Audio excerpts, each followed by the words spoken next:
Kailan ka sumubok ng Ray Herbal? Sa mga 3 linggo na po siya. 3 linggo na. Di ba yung paa mo na yan? Opo, ito na po yung yung paa ko. Mula po nung na infection po ito doon sa Tacloban, gusto nila po na puputulin daw po ito.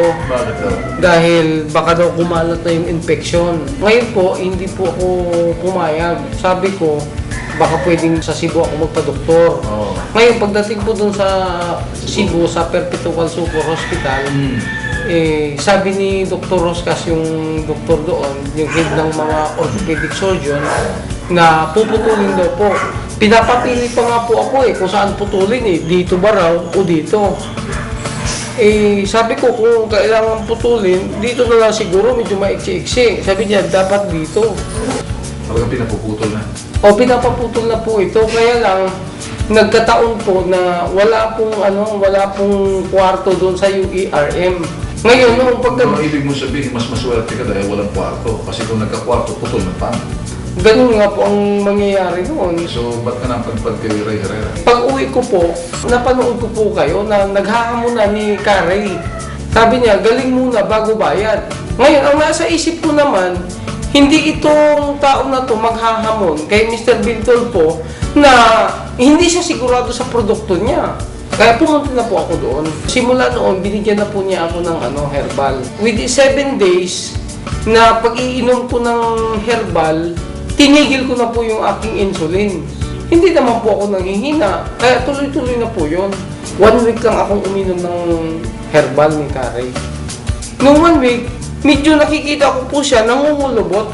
Ibig sabihin po, lumiliit po siya. Bakit dati malaking? Malaki po yan dito. Makikita naman po yung dati. Meron. Ako ng dati. Pinicturean ko po dahil parang meron lang po akong Remembrance. Bago putulin. ito po yung paako niya nung Dito lang po yung sugat. Maraming na anak ko. Binutasan po dito ng doktor. Ito po siya. Iniwa po siya. Pero hindi ka pa makakalakad. Ito po, naka-wheelchair po ako. Tapos nakabalot po yan. Yan ang kalagayan ko doon. Yung nagkaroon ako ng walker. Tapos noong nakainom na po ako ng herbal, yun, inalis ko na po yung walker. Nakakalakad na po ako. Kaya nakikita ko naman siya, lumiliit naman po siya. Gumagaling. Sabi ko, napakaganda itong herbal na to. Na wala na akong insulin, wala na rin po akong antibiotic. Palagay ko po magaling na Masakit ba ba? Hindi po. Kahit hindi na masakit yan. Hindi na po masakit yan. Nakakaano na po siya. Nakakaapak na po siya. Nung dati. Hindi po. Hindi po talaga masakit. Ba't hindi ka magpakita sa doktor para makita niya? Sasabihin niya. Ang ko po, parang useless na rin na pupunta pa ng doktor. Gumagaling naman po